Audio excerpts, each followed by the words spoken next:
everybody. Welcome to a quarantine edition of To Be Seen. I'm Brandon, and this is Comic Conversation. And this time I brought with me a guest. You may have known him from Disc Dungeon.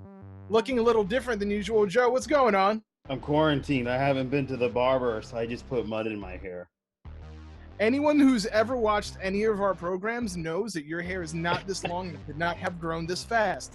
What are you talking about? We're quarantined. Woo, man! I've been wearing that for a little while. It's quite hot. Yeah.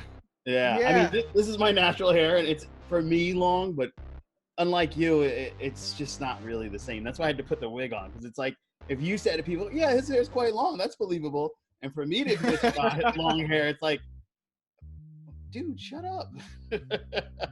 Well, thank you for having me on the show, man. This is exciting. Oh, well, thank you for, I guess, technically hosting the show. Wouldn't have it without, I mean, I'm the host, but wouldn't be able to do it without To Be Seen. So thank you for stepping out from behind the producer section. Woo, and, Producer Joe. Yes. Yeah. Producer Joe has made it. Anyone who watches Disc Dungeon may know you as Joe Dove. Indeed. But you're always Producer Joe to me. That's fine. Now, you showed off your hair, so to speak, your transformation. And speaking of transformations, less of a quarantine transformation, but the topic we're discussing today is the Incredible Hulk. Yes. And, specifically, the Jeff Loeb run, Red Hulk stuff. Hulk we're talking about Jeff Loeb's run on the Red Hulk. And that was a little more than a decade ago when it began. Yeah. It's now that we're in 2020.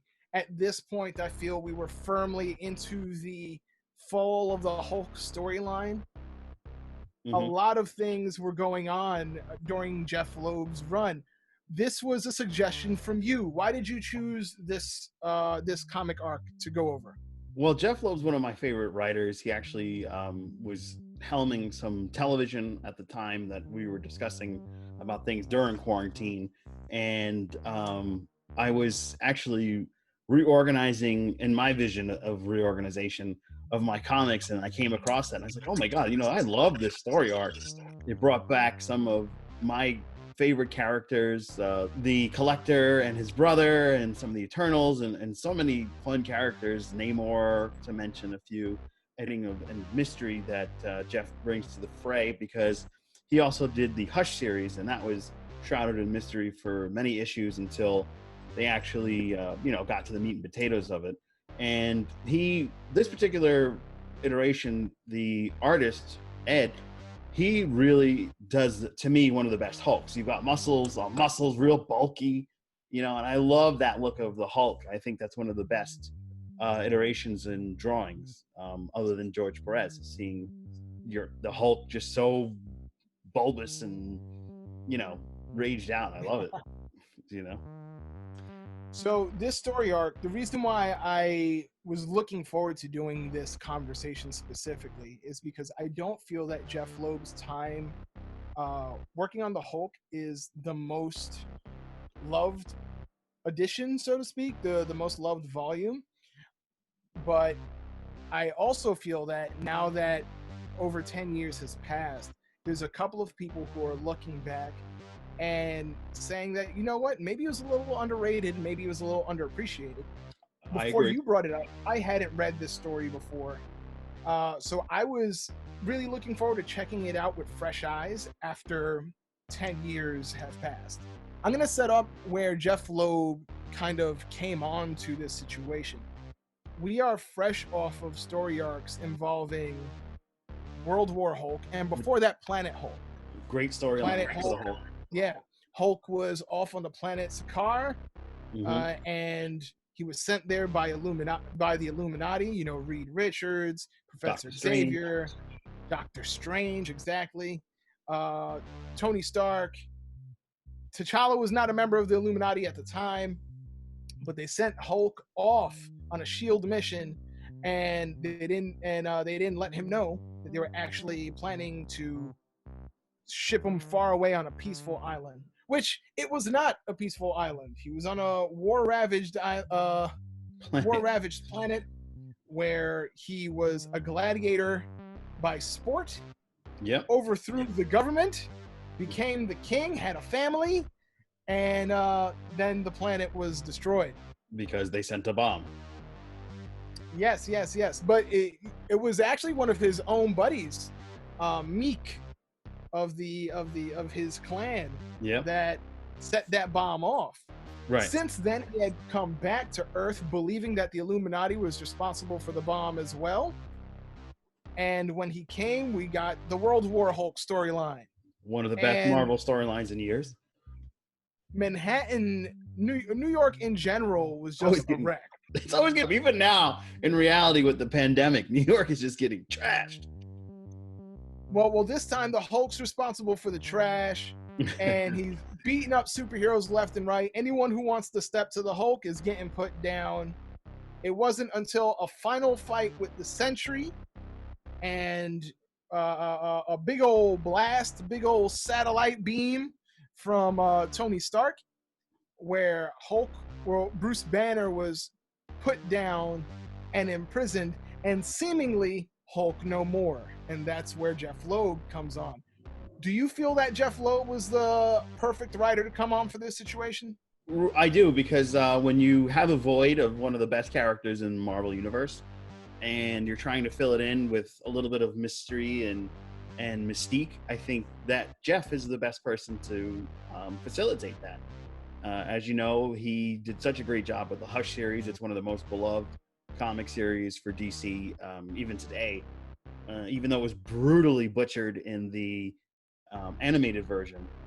But, you know, Jeff did such a great job with the mystique of the Red Hulk and filling the position and, you know, not telling you who Red Hulk is until much later in the year. I thought that was great because he's so good at building up that mystery that it just gets the reader to come back and get more issues. And that's what happened with me until I missed a couple, and then I ended up buying the TPD. So it does seem perfect that Jeff Loeb ended up being the writer of this series. Jeff also, along with Mysteries, he's no stranger to the Hulk. While working with Marvel, he has written what's affectionately known as the Spectrum series, which included Spider-Man Blue, Daredevil Yellow, and Hulk Gray. So he's no stranger to working with the Hulk. I think, as you mentioned, working on Mysteries, he's worked on Hush, like you said. So having this mystery guy who's worked with the Hulk, he's familiar with the character, it seemed to go hand in hand. It seemed perfect. And I'm also a fan of other titles he's worked on. I enjoyed Superman for All Seasons. I was just going to mention that, you know, he did Superman for All Seasons, and I only have one of those issues left because I did a huge purge when I moved to New Jersey, and I also lost a lot. I had about 10,000 comics. I did a lot of collecting from 2000. That's a lot to lose, my friend. Oh man, I'm down to like 1,500, I think. And I had some really good ones. Some of them were bequeathed on me from my uncle, who he bounced and said, just take it, I don't care. I had Muhammad Ali versus Superman. I had Superman versus He-Man. I had, you know, I can go on the list. Jeff Loeb didn't work on any of these. No, he didn't. But I did have that Superman series, and that I really enjoyed because, you know, he's able to also, though, get into the dark, mysterious world, show you a beacon of light and hope and a very well written story. So this guy's an amazing writer, and I really push the universe to go back, the comic universe to go back and read these, and you're going to get a much bigger appreciation for these stories. One of the more controversial decisions that had Hulk fans really questioning this run and being a little critical was the version of the Hulk we got. And I'm not talking about the Red Hulk, but I'm talking about how the Green Hulk went from master wartime strategist to big old dummy that big dummy. Normally see. Yeah, just a big old dummy. I hate to refer to him as that, but you know, even the Red Hulk calls him that. He's the Hulk isn't particularly known for his brains, and it was lacking some of that Banner that gives him any type of mind. It's just a mindless raving Hulk. Right. So how do you feel about the Hulk that was presented to us in this story arc. Well, I feel that, since the other story arc had ended and there was kind of like a reset, I think it was more fitting to go back to Hulk roots. I mean, you have to think about it from the perspective of longtime fans that re-pick up issues, and they're seeing this intelligent Hulk and they're knowing, oh, are they building up for Maestro? Are they going that route? But Maestro is just kind of too far into the universe's future to go into that route so early. So I think them to reset it and go back to, unbalanced Hulk, we'll call him that, was a smart move. It went back to the grain and the DNA of the character, and gave people that were more familiar with the Hulk a familiar Hulk. So I didn't see the big issue at the time. I mean, I understand people were expecting something else, maybe a revenge story or something like that, but that really isn't necessary, especially when they moved on for the big world events. I think they did Civil War II or something like that. But it made sense to go back, since he's not going to be the main catalyst of the larger Universal Marvel Universe arc. It made sense to have Hulk contained in his own universe back into the Hulk issues. That said, the Hulk that we follow, I think my issue reading this storyline was I felt we had a inconsistent narrative of who we're supposed to be following. Mm-hmm. Sometimes in this storyline, it felt like we were following the Red Hulk. Sometimes it seemed like we were following Bruce Banner. It was very confusing for me. At one point during his arc, it was almost like the Marvel 2-in-1 tales, where half of the story was a Red Hulk story and the other half was a green half. Was this easy for you to read and digest as a fan? No, I totally understand that criticism, because they did have Son of Hulk at one point as well, and they were kind of like teetering with experimental stories, and once they kind of brought it all together, it made more sense. I feel like a lot of people are very in the vein of instant gratis, and I feel that people need to understand that you're building something up and let it happen. Follow the story, keep up. If you can. If you can't, just wait and let it come together, because a lot of the times the main gist of a comic is storytelling, and once you let the story unfold, you're going to appreciate it even more. And that's what I took away from it. It did get confusing with wait, is the Red Hulk good or bad, or what's going on? And I know there were like two different Hulks. There's the Maverick, and then there's the Thunderbolt Ross. And I know that's a spoiler, but this is a 10-year-old comic. You can't. This is a 10-year-old comic. Yeah, it can't be. This can't be a spoiler for you. Also, I think it's really appropriate that we're talking about the Red Hulk right now, because I do believe there's a new Red Hulk present. Yep. And I don't believe it's Thunderbolt Ross. No, it's Maverick. That Red Hulk has not reached my pages of Marvel Unlimited. Marvel Unlimited is sitting behind the press. Mm-hmm. So even if you didn't know that it's Thunderbolt, right now it's not. So go find out who the Red Hulk is now during your free time, since we're not talking about it. Yeah. Comment below if you hate spoilers, because we're not giving you a spoiler warning. Yeah, I'm sorry. That 10-year-old comic. It got spoiled. Oh, you missed 10 years ago. You spoiled the Red Hulk for the Avengers movie. Like, yeah, there you go. Ruined it. Dang it. All right, let's talk about the art for a second before we jump off to like the next topic of the story. You had brought up Ed McGuinness. He's another one who I feel like that was a big dramatic shift, for better or worse, when you compare it to the style of World War Hulk or Planet Hulk. Ed McGuinness draws very big, almost bulbous characters. Like, his Hulk is swelling. Yeah, I love it. I love it. That's how it's supposed to be.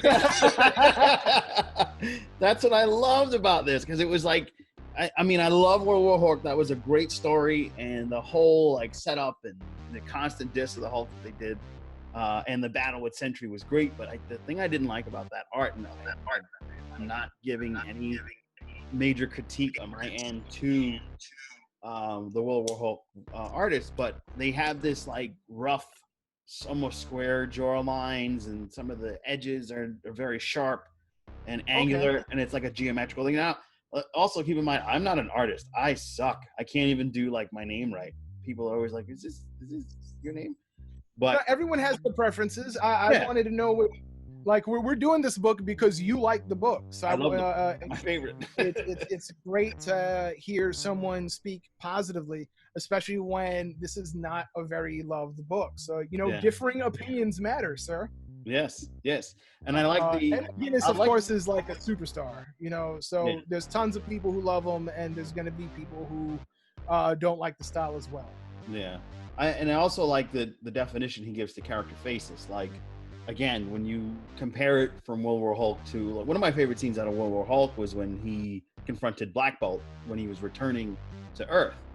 And Black Bolt's one of the most powerful characters in the universe of Marvel, and he Right. could destroy buildings and planets with a word. And Hulk, he yelled at the Hulk, and then Hulk jumps out of like the debris and he says, "I came to hear you scream," and he like continues to pummel him. The As much as I love that scene, I'm just imagining if Ed was able to do that. Oh my god! Like the defined, like, human characteristics, round faces, massive muscles. Those definitions are something that I really appreciate, and Right. he's up there on my top artists. Jim Lee is probably first because I do like that rough, dark style that he's able to accomplish. But I Right. really like Ed's brighter and more rounded, bulky, especially for Hulk, art style. So this is one of my favorite arcs for the Hulk too. Of course, the writer for Planet Hulk was John Romita Jr. Mm-hmm. So I loved his work since working on Spider-Man. So just doing some comparison between Ed McGuinness and Romita's style, it's very different. It's a very different look. Mm-hmm. And it's completely understandable how someone could be thrown off when you leave one series and this is how you see Hulk, and then you jump into another style. And it's like, whoa, wait a second now. What's going on there, buddy? Yeah. I mean, for a first-time reader, if that's what happened, you got caught in the middle of a arc, and you've gotten used to that style, and then it shifts like a Doctor Who fan. If you started with David Tennant, and then all of a sudden you start at the end of David Tennant and went into Matt, you probably like, wait, what's going on? This is totally different, But I get that. But long time Good comparison. Yeah. I still haven't finished the Capaldi episodes. Oh, I love it. He was awesome, Capaldi. She's my caretaker. She cares because I don't.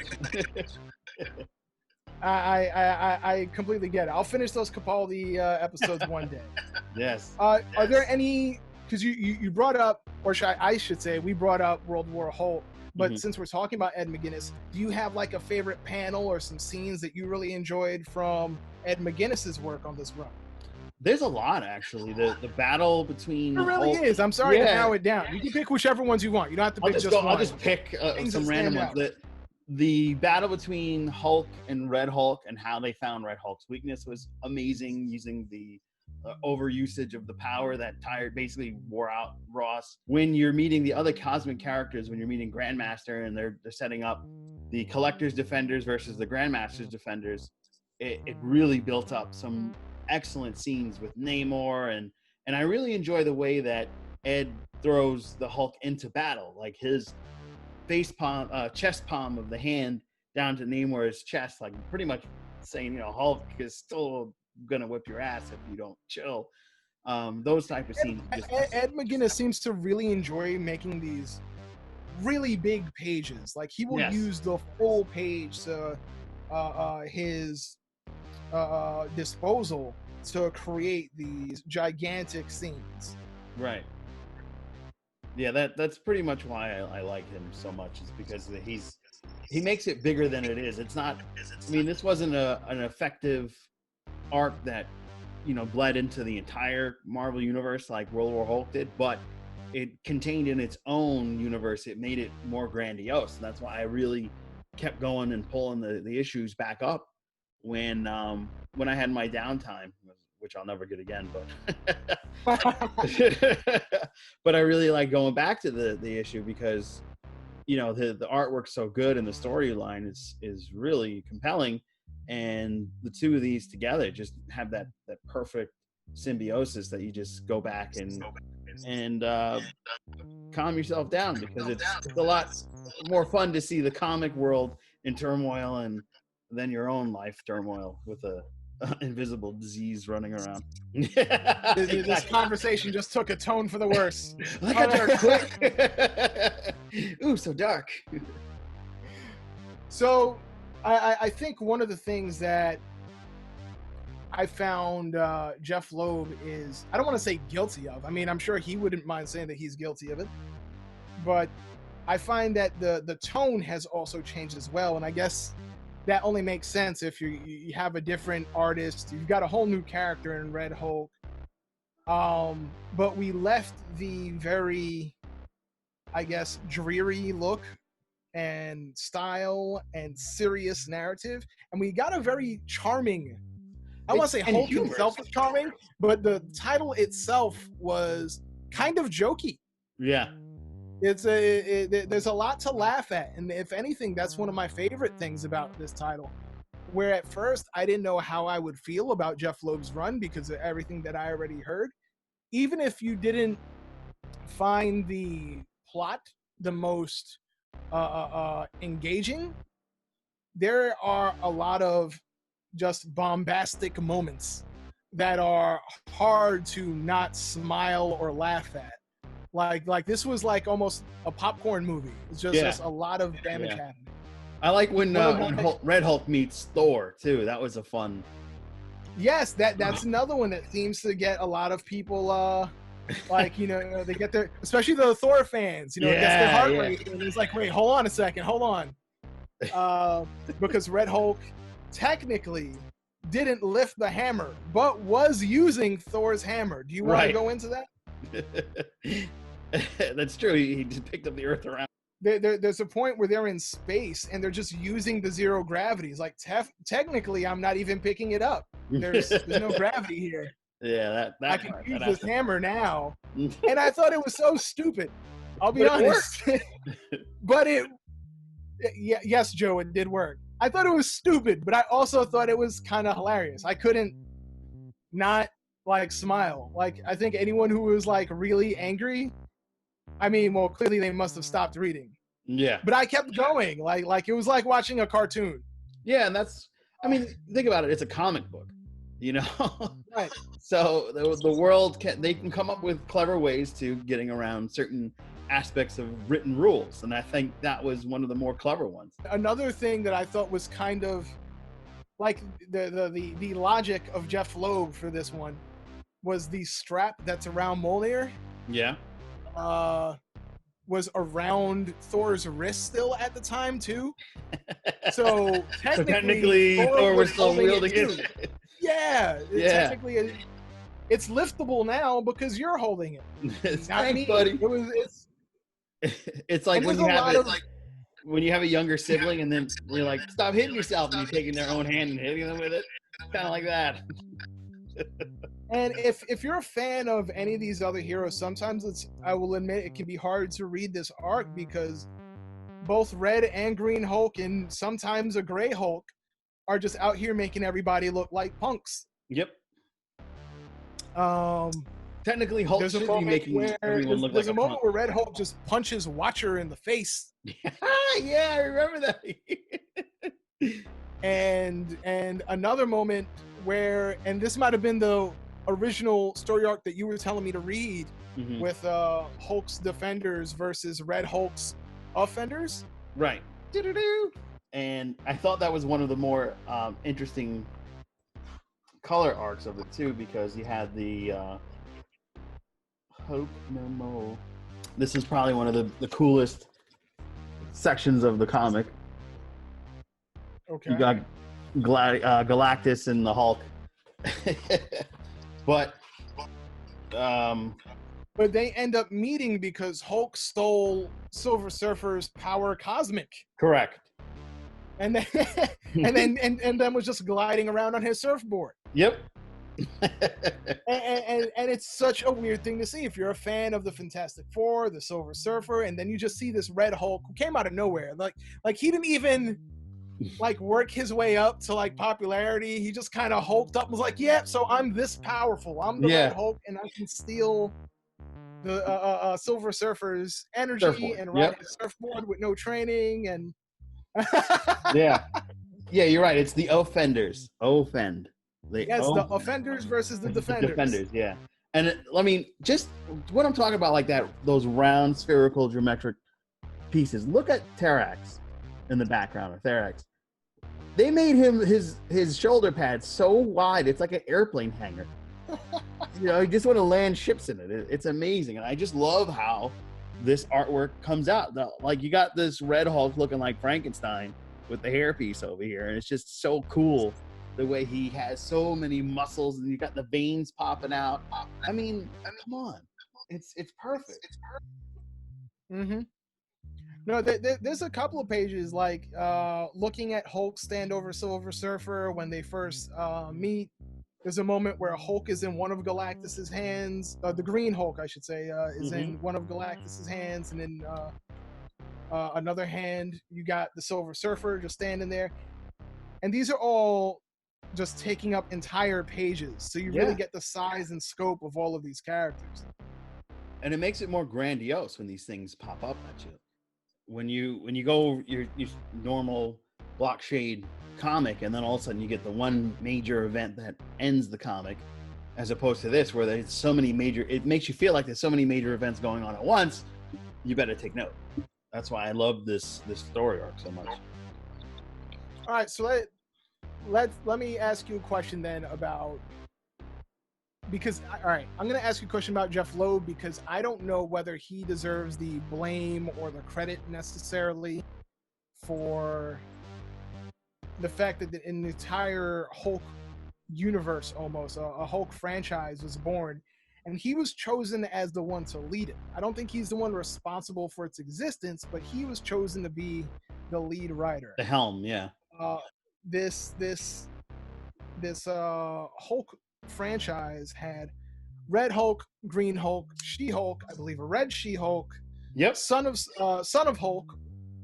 Before, I think I don't think it was called Scar yet. Nope. There was an Incredible Hulk. The Offenders versus Defenders arc is what led to the first issue of the Incredible. Well, I can't say the first issue, but it kind of returned. It went from it came from being postponed to issue 600 of Incredible Hulk. Right. So I guess the first issue of its return came out of the Jeff Loeb Hulk title. Woof, I'm trying to think of what else there might be. He spawned a whole universe, a microcosm, so to speak, of Hulk, and it worked out so well.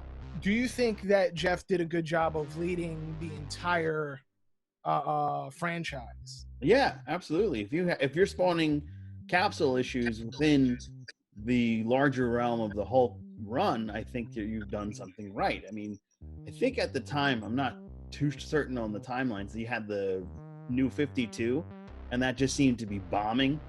Why'd you even bring up the New 52? Because I hated it. So how successful do you think Jeff Loeb was in creating this Hulk franchise? I think it was very successful because you had so yes, I think it was very successful because you had all these wonderful spin-off issues that people were still pulling because they enjoyed these Hulk stories, and you built this giant microcosm universe within the Marvel universe of different Hulk iterations, and I thought that was exciting. Well, I'm not sure if you can give Jeff the credit for the franchise existing itself. Like, I don't. No, not that. I'm just saying, like, the everything that came thereof from. No, it's all because of Jeff that these spinoffs happened in the first place, baby. Jeff is the man. He is. He made it. He did it. It's him. Do you think the franchise itself was successful? Because if you look at, like, granted, it's 10 years, a lot of things have changed, but I feel like right now there's only one Hulk title, and that's the Immortal Hulk. Correct. Do you feel that the franchise itself worked out well to Marvel's advantage?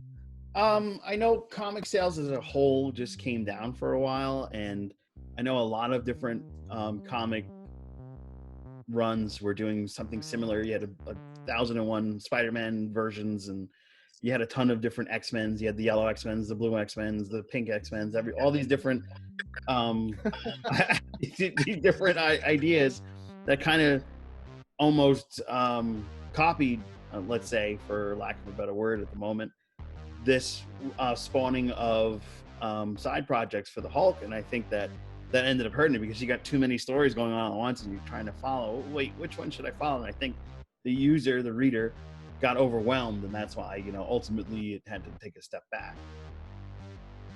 But that's no fault of Jeff's. Yes, it is no fault of Jeff's. No. Jeff, you are not only responsible for all of these titles being born, but you are responsible for their demise. You are not responsible for the demise, sir. So that said, where we are with the Hulk, a topic that I thought was very interesting, that I thought was brought up, was the idea of Hulk no longer being alone. Like for a long time, it's almost like it's almost his slogan. Just as much as you hear Hulk smash, you hear, Hulk just wants to be alone. Right. Leave Hulk alone. Yeah. Like, he just doesn't want to be bothered. Right. But something that came out of this franchise is the idea that Hulk is not, nor will he ever be alone. And I don't mean because people keep bothering him, but you've got the Red Hulk, the Green Hulk. You've got all the Hulks that I've already mentioned. Mm-hmm. But you've got A-Bomb, Rick Jones. Yep. Who's now like a blue abomination. Yep. Which was a very interesting thing to do. A lot of people I know hated it because, I'm a huge Captain Marvel fan too. And to see, what's that? Yeah, the whole Rick Jones piece was extremely interesting, and it was a fun thing to do with the character, especially because they ended the Captain Marvel run, and Rick Jones was, the right hand of Captain Marvel, and the pillar by which the new issues of Captain Marvel were based. So, them closing Captain Marvel and opening him into the Hulk world was nice to see that the character still had a purpose in the Marvel universe. So that was just a small side note, and I apologize. It is fine. We got A-Bomb. Even now, after the Secret War, and we had the all-new Marvel, we had Amadeus Cho as the totally awesome Hulk, who's still walking around looking green. Yeah. So you have all of these Hulk variants. And I already mentioned that there's a brand new Red Hulk out there. Right. You have Betty Ross as the Harpy. Mm-hmm. You have plenty of monsters walking around. Is that something that you think is positive for the Hulk? Is it better that there's just one Hulk walking around, or do you enjoy that there's all of these Hulk monsters?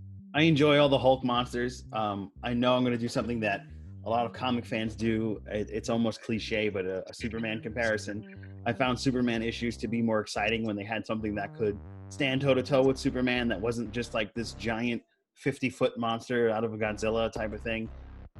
It was always more interesting to see another Kryptonian, or some creature that was like a Doomsday that came out of nowhere and just wreaked havoc and was unstoppable. And to see something in the universe that unstoppable coming up against Hulk, or just that being in the universe itself, and other people having to deal with that iteration of the character, because it's a spin-off. It's still part of the Hulk universe, even though it's not the Hulk. It's still in the same vein. Well, I actually love that you brought up Superman. I think that was a perfect character to compare Hulk to, because not just because of their strength. I'm not talking about Hulk versus other monsters, because that's what the Hulk does. He fights monsters, and you create nice monster stories, and I think that's awesome. But what makes Superman and the Hulk a little unique was that in their own way, they're alone. Right. You know what I'm saying? Right. Superman can have all the friends in the world. Like, he was the only Kryptonian. And of course, Supergirl's here now, and Zod is flying about, and now it no longer feels like he's only the Kryptonian. You can no longer say that he's by himself. In that same way, Hulk may have had other monsters to fight, but now there's like a Hulk family. Right. like a family. So the Hulk is not by himself, and I don't know if that takes away or adds something new. It adds something Um, new, without a doubt, without a doubt, because you can, beside from is it this, a good something? it's a good something. It's a positive because Okay. your storylines for the last 60 years with the Hulk, and I mean, maybe not 60, but the last decades. Let's just leave it open ended like that. For the Hulk, were okay. It's just going to be me, this monster, and I go back, and nothing can touch the Hulk unless it's a cosmic being.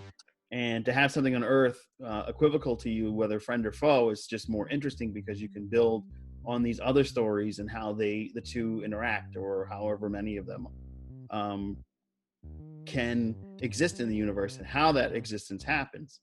And sometimes if one gets out of hand, you got to call on the other, type of thing, or there's a multitude of things that you can do with it. And I think that is what makes it more exciting. Like, one of the better comics for Superman that have come out for a while was the release of Kandor in the Dark Knight series that just recently dropped from Frank Miller. And it was interesting to have all these Kryptonians come out at once and them to kind of like make Superman second tier.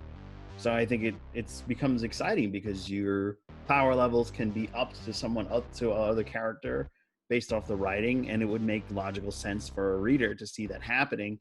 And like I said, you can really expand on this whole extra characters and really make some really good, beautiful stories with them. Okie dokie. Okay. I'm gonna start to wrap this up, All right. and I wanted to ask. I'm kind of putting you on the spot here. I did want to ask one final thing, Mm-hmm.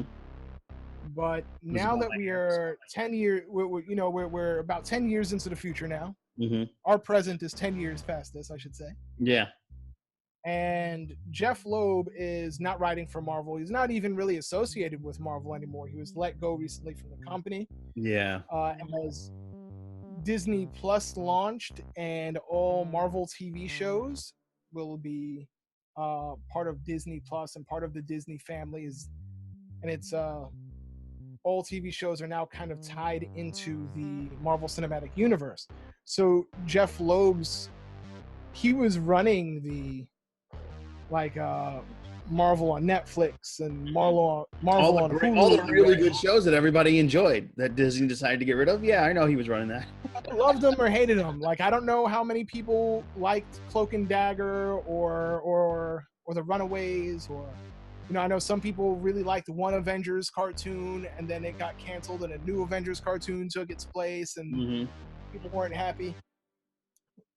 But now that he's no longer with the company, and now that it's 10 years past this particular Hulk storyline, do you look at Jeff Loeb's time with Marvel fondly? And more specifically with his writing, because I don't want to jump too much into the television. But now that he's no longer with the company and we're in this timeline, do you look upon his time with Marvel fondly? I do. And as I said earlier, I actually go back and reread issues like this with the Hulk No More, specifically because of the inner workings of the story and the amazing artwork. And I always go back because, I don't know if you ever had this, but you have your circadian rhythm where you wake up, do the same thing every day. You go to work, you brush your teeth, hair, all that stuff, and you come home and you go to sleep. That's your circadian rhythm. You're going to wake up at the same time, do the same thing. The pandemic gave us a moment where that doesn't happen. You get up at a different time and everything's kind of thrown off whack. And, at least for me, I go back and I rehash things and revisit things that made me happy, because at that time things were in a better place. So I don't know if that's a personal thing that had connected me to family members that enjoyed the Hulk. We always sat around the table and said, well, Hulk versus Superman, those type of things are just fun and fond. I believe someone in your family does sound like that. Yeah, totally. So I totally do. But being able to, have something tangible, and this is why I like tangible comics, you're able to touch it and it'll remind you of those times when things were in a better standing. So when I think of Jeff, I always think of, you know, a high point for me in comics when I was expanding on my own collection and connecting with family members and friends about the Hulk, even coworkers, because there was like a comic group and we always enjoyed Jeff's run. We also often spoke about it because, oh man, can you imagine Red Hulk versus Doomsday? And you know, we had our own things that we pondered upon, and then seeing it come to fruition in the page, not necessarily that direct confrontation between the two companies, but just the characters that they've developed from this expanding universe of Hulk. So I really enjoy this series, and going back on it and seeing his run in time in Marvel, I've enjoyed a lot of what he's done, and I am kind of sad to see him go. And it's going to be strange for me, at least, to have a new version of Daredevil and the Netflix shows that he was running start up again and see where the direction is going to be. You know, because he's not at the helm. How is it going to affect? It's kind of like the reverse for the World War Hulk, whereas I enjoyed the World War Hulk, but I really enjoyed this other stuff from Jeff because of the art direction change and the story change. It's going to be weird to see someone else come in and take it over, and that's just how we have to live with things in the comic universe. And once things get back to normal and you and I can sit in person and chit chat about other things, you know, we have something to look forward to, but at the same time, you just don't forget where things came from. All right, Joe, thank you very much for being here for part of this comic conversation. Woo! My first time on this show. This show started in 2011 or 2012 with a guy I met on the train that was reading comics that had a lot of personality. And then you took it on another pedestal, and you're running off to the skies with it.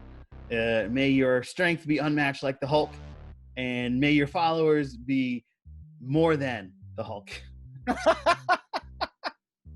Thanks a lot. I'm happy to be the host, and I'm happy you weren't just some stranger that found me on the street, because I didn't know that you just saw some guy reading comics. Artie the old, just like, hey, you want to host my show? No, this it wasn't much exactly like that. There's more to it. Well, that's the story we're telling people, because we don't have enough time to clarify. Excuse me, sir.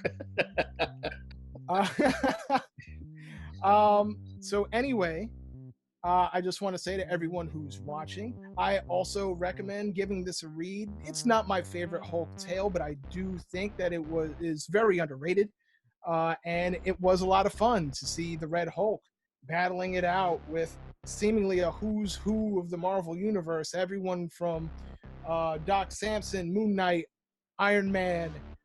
I'm surprised Ghost Rider didn't show up to where I was reading at. The Fantastic Four, Namor. Everyone. It really felt like everyone was jumping in. Yeah. So I do recommend giving it a read and seeing at least the origins of the Red Hulk and how it came to be where we are currently. Although there's only one Hulk title, we do see that the legacy of this particular era and time of Marvel lives on, as a lot of these Hulk monsters still exist in the Marvel universe and are engaging with the currently immortal Hulk. If you enjoyed this program, please give us a like, a share, subscribe to the channel, and you can reach out to me at Lewis or Brandon on Instagram and on Twitter. You can hit up Comic Conversation at Comic Convo, COMICONVO on Twitter, and let us know how you feel about this run, what you think about Jeff Loeb and his run with the Hulk and Marvel and his whole legacy. Thank you everyone for listening, and until next time, have a good one. Take care of yourself and each other. That's what Jerry Springer used to say.